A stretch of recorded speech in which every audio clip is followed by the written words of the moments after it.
ನೀವು ನೋಡ್ತಾ ಇದ್ದೀರಾ ಟಿವಿ ವಿಕ್ರಮ. ನಾನು ಸೌಮ್ಯ ಸನಾತನಿ. ನಮ್ಮ ಟಿವಿ ವಿಕ್ರಮದ ಎಲ್ಲಾ ಕಾರ್ಯಕ್ರಮಗಳ ನೋಟಿಫಿಕೇಶನ್ ನಿಮಗೆ ಸಿಗಬೇಕಂತ ಹೇಳಿದ್ರೆ ನಮ್ಮ ಟಿವಿ ವಿಕ್ರಮ ಚಾನೆಲ್ ಅನ್ನು ಸಬ್ಸ್ಕ್ರೈಬ್ ಮಾಡಿ, ಹಾಗೆ ಬೆಲ್ ಬಟನ್ ಕ್ಲಿಕ್ ಮಾಡೋದನ್ನ ಖಂಡಿತ ಮರಿಬೇಡಿ.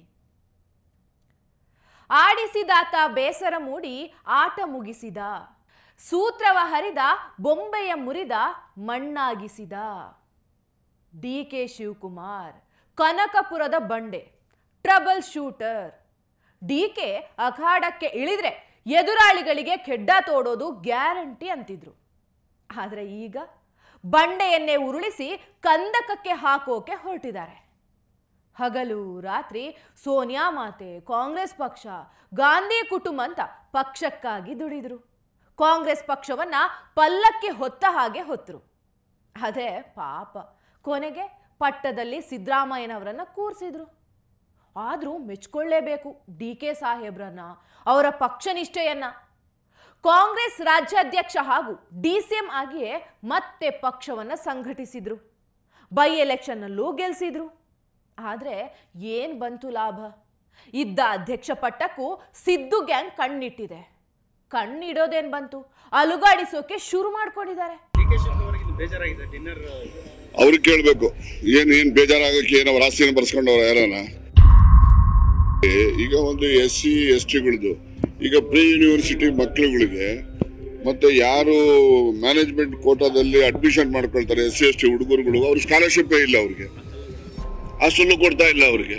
ಮತ್ತೆ ಇಂಥ ಸಮಸ್ಯೆಗಳನ್ನ ನಾವೆಲ್ಲ ಚರ್ಚೆ ಮಾಡಕ್ಕೆ ಅಂತ ಮೀಟಿಂಗ್ ಕರೆದ್ರೆ ಇವ್ರು ನೀವು ಮಾಡಬೇಡಿ ಅಂತ ಅಂದ್ರೆ ಏನು ಇವರೆಲ್ಲ SC ST ವಿರೋಧಿಗಳ? ಇವರೆಲ್ಲ ಜ್ವಲಂತ ಸಮಸ್ಯೆ SC ST ಮಕ್ಕಳುಗಳಿಗೆ ಇರ್ತಕ್ಕಂಥದ್ದು. ಈ ಜ್ವಲಂತ ಸಮಸ್ಯೆ, ಇಂಥ ಸಮಸ್ಯೆ ಇನ್ನೂ ಹಲವಾರು ಇದಾವೆ. ಇಂಥ ಸಮಸ್ಯೆಗಳನ್ನ ನಾವು ಚರ್ಚೆ ಮಾಡಬೇಕು ಅಂತ ಹೇಳಿ ಒಂದು ಸಭೆ ಕರೆದ್ರೆ ಅದಕ್ಕೆ ರಾಜಕೀಯ ಲೇಪನ ಕೊಟ್ಬಿಟ್ಟು ನೀವು ಮಾಡಬೇಡಿ ಮುಟ್ಬೇಡಿ ಅಂತೆಲ್ಲ ಹೇಳ್ತಕ್ಕಂಥದ್ದು ಇದು SC ST ಸಮಾಜಕ್ಕೆ ಮಾಡುವಂತ ಅನ್ಯಾಯ. ಇದು SC ST ಸಮಾಜಕ್ಕೆ ಮಾಡುವಂತ ಅನ್ಯಾಯ. ಇದು ಸಿದ್ದರಾಮಯ್ಯನವರ ಮುಡಾ ಹಗರಣದ ನಂತರ ಡಿಕೆಶಿ ಕೌನ್ ಬನೇಗ CM ಅನ್ನೋ ಚರ್ಚೆ ಶುರುವಾಗುತ್ತೆ ಅನ್ಕೊಂಡಿದ್ವಿ. ಆದ್ರೆ ಈಗ ನೋಡಿದ್ರೆ ಕೌನ್ ಬನೇಗ ಕಾಂಗ್ರೆಸ್ ಕಾ ಏಕನಾಥ್ ಶಿಂದೆ ಅನ್ನೋ ಹಾಗೆ ಆಗಿದೆ. ಈ ಇಬ್ಬಾಗದ ಕೆಲಸ ಬೆಳಗಾವಿಯಲ್ಲೇ ಶುರುವಾಗಿದೆ. PLD ಬ್ಯಾಂಕ್ ಚುನಾವಣೆಯಿಂದ ಶುರುವಾದಂಥ ರಗಳೆ ಡಿಕೆ ಬ್ರದರ್ಸ್ ಮತ್ತು ಜಾರಕಿಹೊಳಿ ಸಹೋದರರ ನಡುವೆ ತಿಕ್ಕಾಟ ಶುರುವಾಗಿತ್ತು. ಒಂದು ಸರಿಯಾದ ಟೈಮ್ ನೋಡಿ ಡಿಕೆಗೆ ಒಂದು ಕೆಡ್ಡ ತೋಡೋದಕ್ಕೆ ಅಂತ ಸತೀಶ್ ಜಾರಕಿಹೊಳಿ ಅವರು ಕಾದು ಕೂತಿದ್ರು.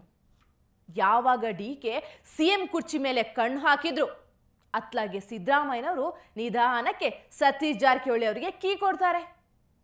ಈಗ ಈ ಇಬ್ಬರ ನಡುವಿನ ಗುದ್ದಾಟ ನಿಲ್ಲಿಸೋದು ಕಾಂಗ್ರೆಸ್ ಹೈಕಮಾಂಡ್ಗೆ ದೊಡ್ಡ ತಲೆನೋವಾಗಿದೆ. ಎಷ್ಟರ ಮಟ್ಟಿಗೆ ಅಂದ್ರೆ ಸುರ್ಜೇವಾಲಾ ಅವರು ಸಭೆಯಲ್ಲಿ ಡಿಕೆ ಶಿವಕುಮಾರ್ ಅಂದ್ರೆ ಸತೀಶ್ ಜಾರಕಿಹೊಳಿ ಬೆಂಬಲಿಗರು ಗಲಾಟನೆ ಶುರು ಮಾಡ್ಕೊಂಡಿದ್ರು.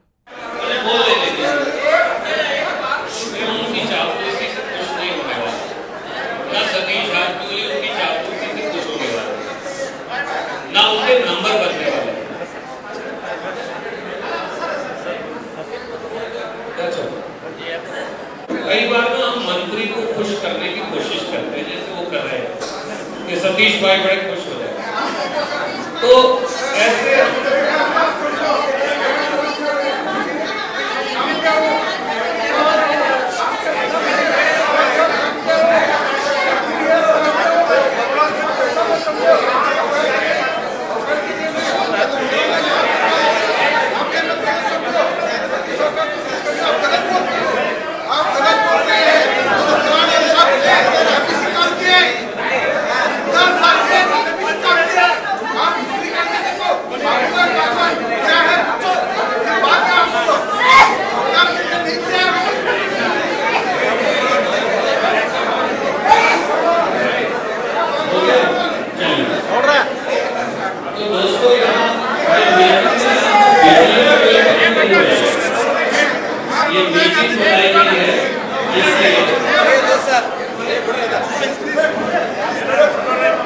ಡಿಕೆ ಶಿವಕುಮಾರ್ ಅವರು ಸದ್ಯ ಬೆಳಗಾವಿಯಲ್ಲೇ ಇದ್ದಾರೆ.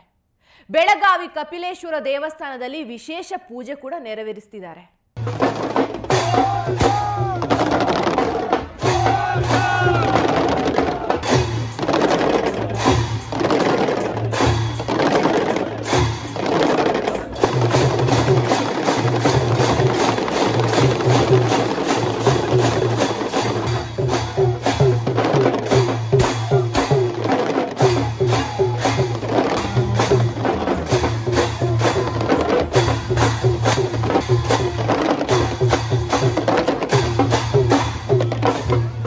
ಬೆಳಗಾವಿಯಲ್ಲೇ ಇದ್ರೂ ಕೂಡ ಒಬ್ಬರನ್ನೊಬ್ಬರು ಭೇಟಿಯಾಗೋದಿಲ್ಲ. ಅಂದರೆ ಮನಸ್ತಾಪ, ಪೈಪೋಟಿ ದೊಡ್ಡದಾಗೆ ಇದೆ ಅಂತ ಆಯಿತು. ಇದನ್ನೆಲ್ಲ ನೋಡಿದರೆ ಡಿ ಕೆ ಶಿವಕುಮಾರ್ ಅವರು ಕರ್ನಾಟಕದ ಏಕನಾಥ್ ಶಿಂದೆ ಆದರೂ ಆಶ್ಚರ್ಯ ಏನಿಲ್ಲ. ಮಹಾರಾಷ್ಟ್ರದಲ್ಲಿ ಶಿವಸೇನೆಯನ್ನ ಹೇಗೆ ಏಕನಾಥ್ ಶಿಂದೆ ಒಡೆದುಕೊಂಡು ಬಂದ್ರು, ಹಾಗೆ ಡಿ ಕೆ ಶಿ ಅವರು ಕಾಂಗ್ರೆಸ್ ಇಬ್ಬಾಗ ಮಾಡಿಕೊಂಡು ಬಂದರೂ ಬರಬಹುದು. ಆದರೆ ಡಿ ಕೆ ಶಿ ಜೊತೆಗೆ ಬರೋಕೆ ರೆಡಿ ಇರುವಂಥ ಶಾಸಕರೆಷ್ಟು ಅನ್ನೋದು ಪ್ರಶ್ನೆ. ಡಿ ಕೆ ಶಿ ಪಕ್ಷಕ್ಕಾಗಿ ಎಷ್ಟೇ ಮಾಡಿರಬಹುದು, ಸಾಕಷ್ಟು ಶಾಸಕರನ್ನ ಗೆಲ್ಲಿಸ್ಕೊಂಡು ಬಂದಿರಬಹುದು. ಆದರೆ ಹಲವರ ಬೆಂಬಲ ಇರೋದು ಸಿದ್ದರಾಮಯ್ಯನವರಿಗೇನೆ. ಆದರೂ ಡಿ ಕೆ ಮನಸ್ಸು ಮಾಡಿದ್ರೆ ಸರ್ಕಾರ ಬೀಳ್ಸೋಕಂತೂ ತೊಂದರೆ ಇಲ್ಲ.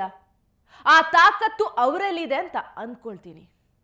ನೋಡೋಣ, ಡಿ ಕೆ ಸಾಹೇಬ್ರು ಇನ್ನು ಹೀಗೆ ಪಕ್ಷ ಪಕ್ಷ ಅಂತಾನೆ ಇರ್ತಾರ ಅಥವಾ ಬದಲಾಗ್ತಾರ, ಬದುಕೋ ದಾರಿ ನೋಡ್ಕೊಳ್ತಾರಾ ಅಂತ. ಟಿವಿ ವಿಕ್ರಮ, ದೇಶ ನಿಮ್ಮ ಕೈಯಲ್ಲಿ. ಈ ಕಾರ್ಯಕ್ರಮ ನಿಮಗೆ ಇಷ್ಟ ಆಗಿದ್ದಲ್ಲಿ ಲೈಕ್, ಶೇರ್ ಹಾಗೂ ಕಮೆಂಟ್ ಮಾಡಿ. ಟಿವಿ ವಿಕ್ರಮದ ಕಾರ್ಯಕ್ರಮಗಳನ್ನು ನಿರಂತರವಾಗಿ ವೀಕ್ಷಿಸಲು ಸಬ್ಸ್ಕ್ರೈಬ್ ಮಾಡಿ, ಬೆಲ್ ಐಕನ್ ಒತ್ತಿ.